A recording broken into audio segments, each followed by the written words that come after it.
कक्षा 8 के भैया बहनों का स्वागत अभिनंदन। अध्याय 1 के परिमेय संख्या के बारे में बताया था और योज्य प्रतिलोम और गुणात्मक प्रतिलोम के बारे में पिछली बार बताया था।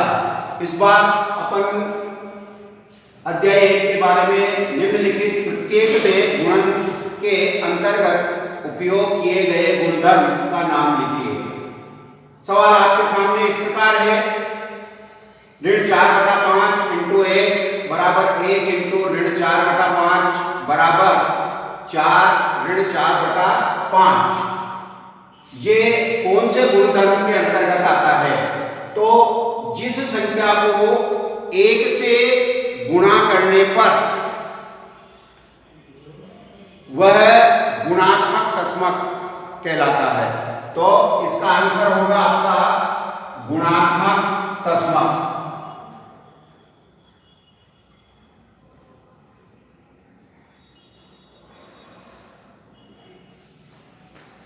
ये किसी भी संख्या को 1 से गुणा, संख्या कोई सी भी हो सकती है, भिन्न भी हो सकती है, संख्या भी हो सकती है, लेकिन गुणा किससे किया जाना चाहिए? 1 से। तो वो कहलाएगा आपका गुणात्मक तस्मक। दूसरा सवाल है, ऋण 13/17 इंटू ऋण 2/7 बराबर 2/7 इंटू ऋण 13/17। अब ये कौन से गुणधर्म के अंतर्गत आता है? तो यहाँ देखिए आप कि ऋण 13/17 इंटू ऋण 2/7, ये की यही संख्या आपकी बराबर के बाद दे रखी है 2/7 इंटू ऋण 13/7। तो इसमें आपको पहचान क्या है कि इसमें क्रम बदला गया है। जो संख्या आगे थी वो पीछे है, जो पीछे थी वो आगे है, इसलिए इसका नाम क्या हो गया? क्रम विनिमय। क्रम विनिमय।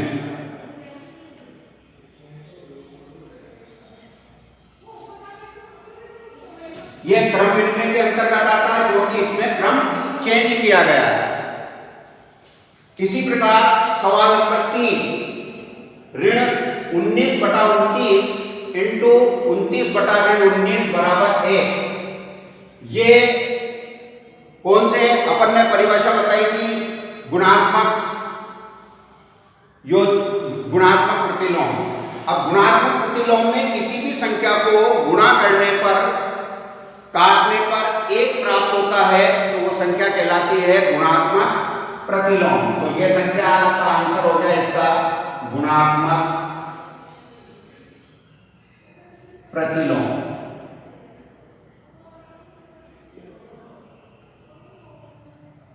वापस रिपीट कर रहा हूं मैं, समझना, किसी भी संख्या को, संख्या हो या भिन्न हो, 1 से गुणा करने पर वो कहलाएगी आपकी गुणात्मक तस्मक।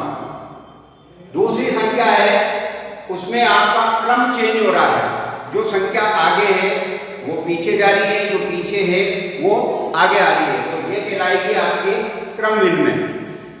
तीसरा था आपका, मैंने बताया था कि किसी भी संख्या को गुणा करने पर, यानी कि काटने पर, कटती है तो काटने पर 1 प्राप्त होता हो तो वह संख्या गुणात्मक प्रतिलोम के अंतर्गत आती है।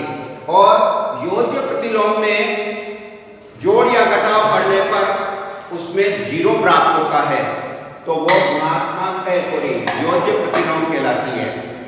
इसी प्रकार अगला सवाल है आपका सवाल नंबर 2, 6/13 को ऋण 7/16 के व्युत्क्रम से गुणा कीजिए। सवाल नंबर 2, व्युत्क्रम कह दो या गुणात्मक प्रतिलोम कह दो, इसमें भिन्न का उलट पुलट या अंश को हर पर और हर को अंश पर लिखते हैं, वो संख्या आपकी।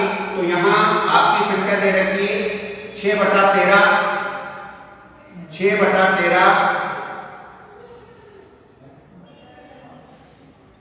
को ऋण 17/16 के व्युत्क्रम से गुणा कीजिए। तो यहाँ आपकी जो संख्या है, पहले अपन ऋण 7/16 का व्युत्क्रम, अभी मैंने बताया था आपका कि व्युत्क्रम व्युत्क्रम कह दो या गुणात्मक प्रतिलोम कह दो, एक ही बात है। तो इस संख्या को उलटपलट करना है तो ऋण 16 बटा ऋण 7 ये इसका व्युत्क्रम हो गया। अब इसको अपन को करना है गुणा, तो 6 बटा 13 इंटू 16 बटा ऋण 7, तो गुणा करने पर 16 छक्के 96 और 13 सत्ते 91 ऋण 91। तो आपका आंसर क्या आ गया?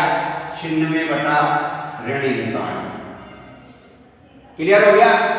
व्युत्क्रम संख्या को अपन ने क्या किया? उसकी संख्या को उलट पुलट किया। तो पहले अपन ने ऋण 7 बटा 16 का व्युत्क्रम 16 बटा ऋण 7 और फिर उस संख्या को उससे गुणा करने पर जो संख्या प्राप्त हुई वो आपका आंसर हो गया। इसी प्रकार सवाल नंबर 3, ऋण 1 से 1 बटा 8 का गुणात्मक प्रतिलोम 8 बटा 9 है, यदि है तो क्यों है अथवा क्यों नहीं, दोनों बातें पूछी। तो सबसे पहले देखिए आप सवाल नंबर 3, ऋण 1 सही 1 बटा 8। अब अपन इस संख्या को, ये मिश्र भिन्न है, मिश्र भिन्न को अपन अनुचित भिन्न बनाते हैं।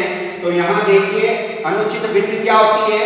अनुचित भिन्न में अंश की संख्या बड़ी और हर की संख्या छोटी, इस ऐसी संख्या को अपन क्या कहते हैं?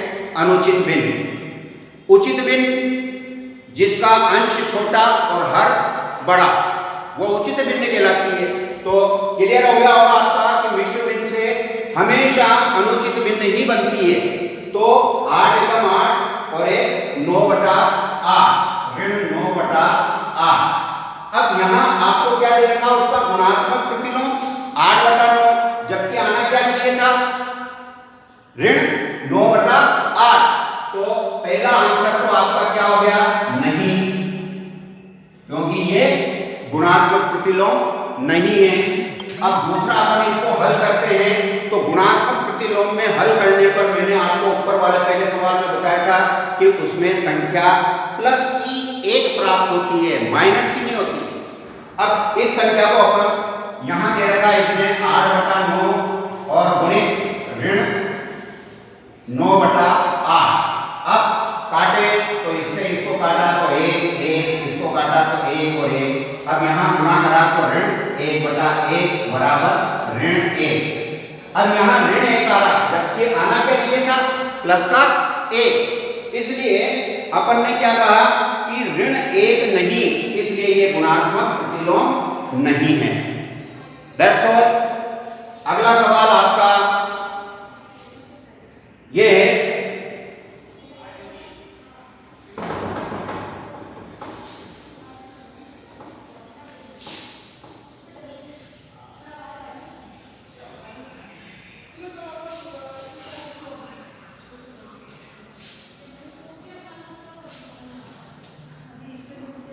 निम्न संख्याओं को संख्या रेखा पर निरूपित करो। निरूपित करने के लिए अपन संख्या रेखा सीधी रेखा खींचेंगे।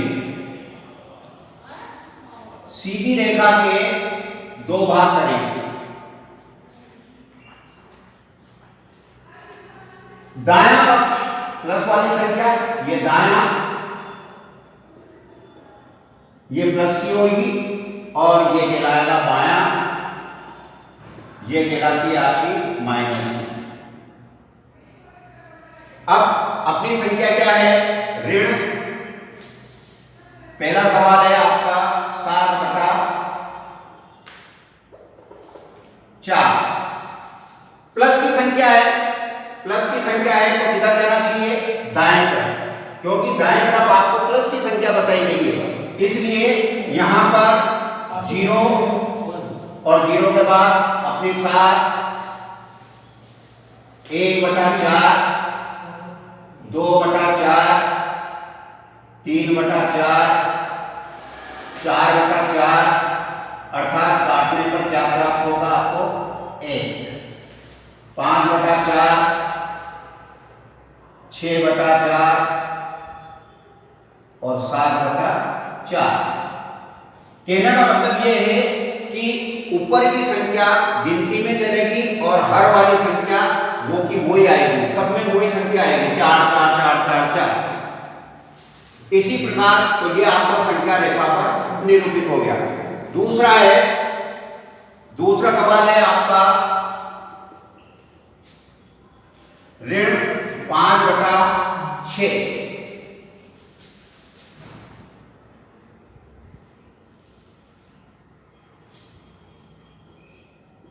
अब ये संख्या आपकी माइनस में है, तो माइनस में किधर आना चाहिए, बाएं पक्ष में, तो अपन इधर से लिखेंगे 0। वही मैंने बताया था कि ऊपर की संख्या गिनती में और नीचे की हर वाली संख्या वो भी वही, तो ऋण 1/6, 2/6, 3/6, 4/6, 5/6।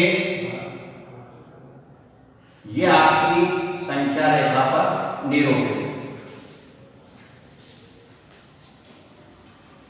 इस प्रकार आपकी संख्या रेखा पर निरूपित करना समझ में आ गया होगा।